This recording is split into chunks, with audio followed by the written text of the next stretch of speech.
Bonjour, un petit tuto pour se rappeler comment intégrer la facturation de Resco dans Cegid. Dans le menu principal, on sélectionne Invoice, facture.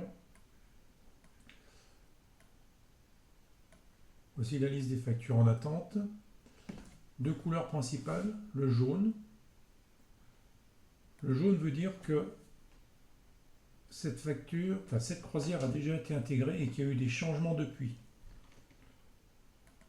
Quand c'est en rouge, ça veut dire que c'est un changement qui a été opéré après le dernier closing. D'accord ? Le dernier closing, 31 décembre 2023. Donc, pour intégrer, il suffit de choisir une croisière. Alors, celle-là, par exemple, du 6 janvier.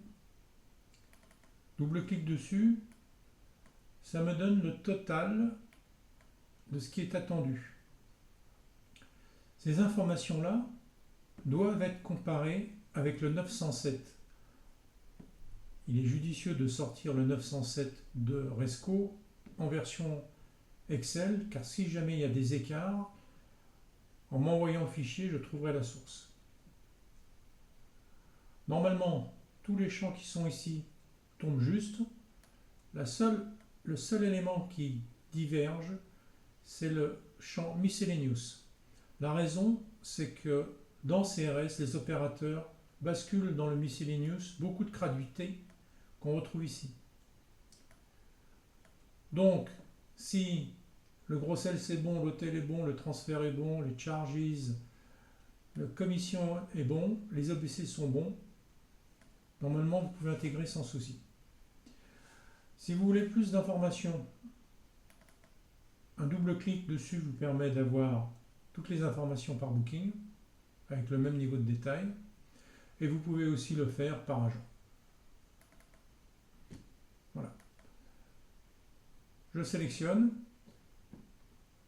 j'intègre, il me demande le mot de passe nécessaire avant de lancer une intégration.